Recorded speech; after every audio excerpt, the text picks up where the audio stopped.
इस बीच आपको बता दें, उत्तराखंड के चमोली में ग्लेशियर टूटने से आई तबाही के बाद अब पूरा फोकस राहत बचाव के काम पर है।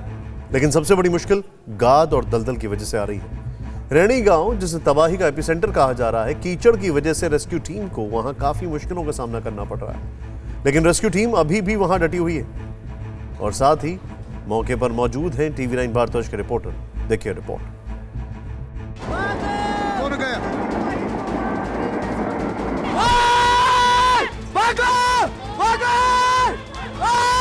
क्या खतरनाक आ रहा है ये।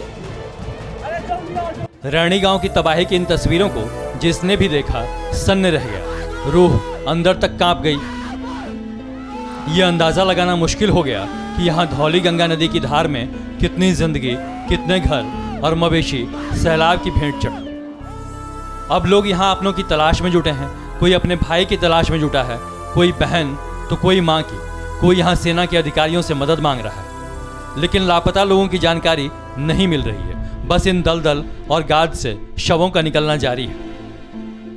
यहाँ पर लगातार NDRF और SDRF की टीम के साथ ही जो BRO है वो यहाँ पर जुटी हुई है। और यहाँ पर जो मलबा है, आप देखिए किस तरीके से इस धौली गंगा नदी में अभी भी जो मलबा है वो काफ़ी ज़्यादा पड़ा हुआ है। आशंका है कि इस मलबे में श्री गंगा प्रोजेक्ट में काम करने वाले लोग और साथ ही आसपास के गांव के जो तमाम लोग उस वक्त यहाँ पर मौजूद थे वो लोग इसमें दबे हो सकते हैं। तो इसी आशंका के तहत इस मलबे को भी हटाने का काम लगातार जारी है। यहाँ जिस समय सैलाब आया तब लोग नदी के ऊपर वाले हिस्से में पहाड़ों पर खेतों में काम कर रहे थे। गांव के कई परिवारों के लोग अपने खेतों में थे। जब गरज की आवाज़ें उनके कानों तक पहुंची तो देखते ही देखते साफ नीला आसमान भूरा हो चुका था। पानी की एक दीवार पहाड़ों के पार से गांव की ओर बढ़ती चली आ रही थी। वो रास्ते में पड़ने वाली हर चीज़, इंसान, जानवर और पेड़ों को अपने साथ बहाती ले जा रही थी। उस वक्त भी रैनी गांव के लोगों ने शोर मचाया, चीखा, चिल्लाया, रोया, लेकिन होनी के सामने सब हार गए। सब के सब असहाय देखते रह गए, कुछ नहीं कर पाए। अब TV9 भारतवर्ष की टीम ने रैनी गांव में धौली गंगा की इसी तलहटी का जायजा लिया है जहां कहर बरपा। 48 घंटे बाद यहाँ पर लगातार NDRF और SDRF की टीम के साथ ही जो BRO है वो यहाँ पर जुटी हुई है। और यहाँ पर जो मलबा है, आप देखिए किस तरीके से इस धौली गंगा नदी में अभी भी जो मलबा है वो काफ़ी ज़्यादा पड़ा हुआ है। आशंका है कि इस मलबे में श्री गंगा प्रोजेक्ट में काम करने वाले लोग और साथ ही आसपास के गांव के जो तमाम लोग उस वक्त यहाँ पर मौजूद थे वो लोग इसमें दबे हो सकते हैं। तो इसी आशंका के तहत इस मलबे को भी हटाने का काम लगातार जारी है। सैलाब के गुजर जाने के बाद अब सिर्फ गाद और दलदल है। गांव की मुख्य सड़क से सिर्फ 200 मीटर नीचे गहरी खाई मौत की घाटी बन चुकी है। SDRF की टीम अभी भी यहाँ रेस्क्यू ऑपरेशन चला रही है। धौली गंगा की तलहटी में गाद हटाने की कोशिश की जा रही है।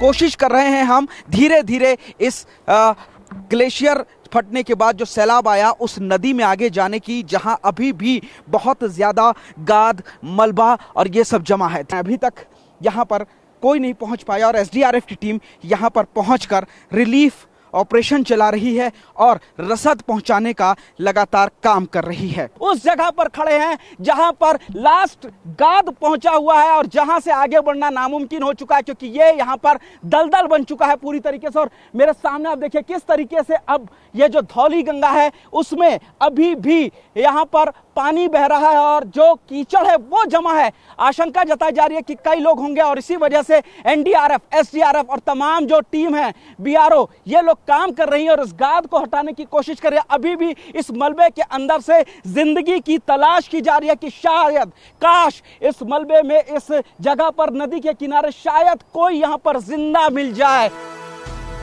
आशंका है कि दलदल में अभी भी बहुत लोग दबे हुए होंगे। हालांकि TV9 की टीम महातबाही के उस ग्राउंड जीरो पर भी गई जहां ऋषि गंगा और धौली गंगा की धाराएं मिली हैं। जहां सबसे ज्यादा नुकसान हुआ है, यहां एक पुल के बहने से कई गांवों के संपर्क कट गए। वो गांव पूरा इस बस्ती से जुड़ा हुआ था। इस धौली गंगा नदी पर एक पुल बना हुआ था और वो पुल इस सैलाब में बह गया। और उस गांव का संपर्क अब इस पूरी बस्ती से कट चुका है। बहुत ऊपर तक उनको जाना पड़ेगा और शायद वहां पर कोई रास्ता भी अभी उनके पास नहीं है ताकि वो यहाँ तक आ सके। रास्ता है नहीं है, तो यहाँ पर लोकल लोग हमें बता रहे हैं कोई रास्ता नहीं है। तो उस गांव में जो लोग वहां पर हैं उनके पास अभी कोई चारा नहीं है सिवाय मदद के इंतजार के। इस आपदा ने कई परिवारों को उजाड़ दिया। कई राज्यों के लोगों की अभी भी कोई जानकारी नहीं है। इनमें ज़्यादातर उत्तराखंड, उत्तर प्रदेश, झारखंड, बिहार, पंजाब, पश्चिम बंगाल समेत कई राज्यों के लोग हैं। अभी तक 190 लोगों के गायब होने की सूचना है। लापता लोगों की जो सूची जारी की गई है उनमें सबसे ज़्यादा नाम उत्तर प्रदेश और बिहार के हैं। अब सरकार, सिस्टम और रेस्क्यू टीम के एजेंडे में सबसे ऊपर इन लोगों की तलाश ही है। अड़ी सोमवार से शुक्रवार शाम 6 बजे सिर्फ TV9 भारतवर्ष पर।